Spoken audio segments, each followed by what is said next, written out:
আমি আবারও বিরোধী দলীয় নেতার সাথে একমত প্রকাশ করছি। উনি উল্লেখ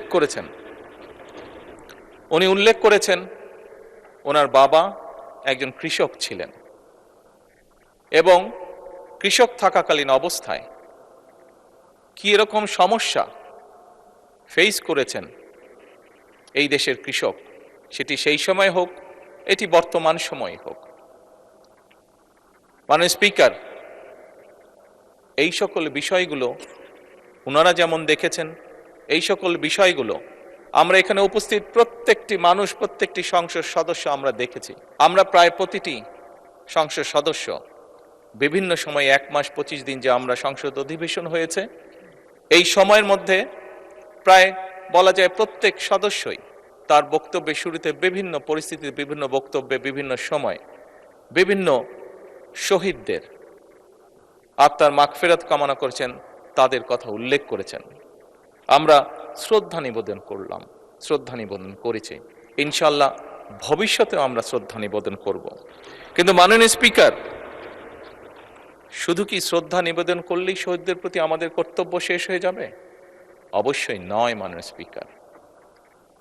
যে সকল মানুষ জীবন উৎসর্গ করেছেন, যে সকল মানুষ আহত হয়েছেন, পঙ্গুত্ব বরণ করেছেন, প্রত্যেকটি মানুষের একটি প্রত্যাশা বা একটি আকাঙ্ক্ষা ছিল এবং সেই প্রত্যাশা, সেই আকাঙ্ক্ষাকে সামনে রেখেই সেই মানুষটি সেদিন রাজপথে ঝাঁপিয়ে পড়েছিল এদেশের মানুষের রাজনৈতিক অধিকারকে প্রতিষ্ঠিত করার জন্য। মাননীয় স্পিকার, কি ছিল এই মানুষগুলোর প্রত্যাশা বা আকাঙ্ক্ষা? খুব সংক্ষেপে যদি বলতে হয়, এই মানুষগুলোর প্রত্যাশা ছিল, আকাঙ্ক্ষা ছিল এমন একটি বাংলাদেশ, যে বাংলাদেশে মানুষ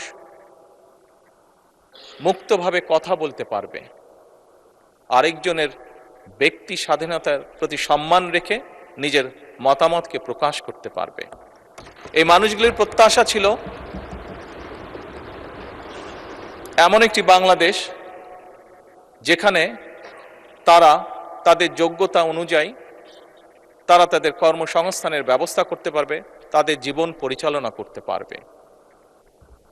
এই রকম প্রত্যাশাগুলো ছিল। মাননীয় স্পিকার, আমি আবারও বিরোধী দলীয় নেতার সাথে একমত প্রকাশ করছি। উনি উল্লেখ করেছেন ওনার বাবা একজন কৃষক ছিলেন এবং কৃষক থাকাকালীন অবস্থায় কি এরকম সমস্যা ফেস করেছেন এই দেশের কৃষক, সেটি সেই সময় হোক, এটি বর্তমান সময় হোক। মাননীয় স্পিকার, এই সকল বিষয়গুলো ওনারা যেমন দেখেছেন, এই সকল বিষয়গুলো আমরা এখানে উপস্থিত প্রত্যেকটি মানুষ, প্রত্যেকটি সংসদ সদস্য আমরা দেখেছি। আমাদের পরিবারে বর্তমানেও কেউ না কেউ প্রত্যক্ষ পরোক্ষভাবে কৃষির সাথে জড়িত।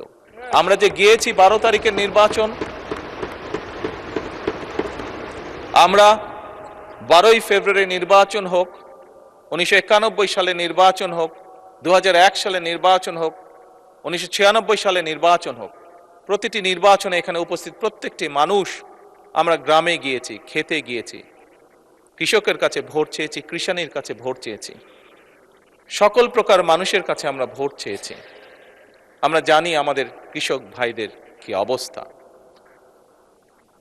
মাননীয় বিরোধী দলীয় নেতাকে আশ্বস্ত করে বলতে চাই, কৃষকদের এই সমস্যা থেকে বের করে আনার জন্যই আমরা আমাদের ম্যানিফেস্টোতে কৃষক কার্ড রেখেছিলাম। মাননীয় স্পিকার,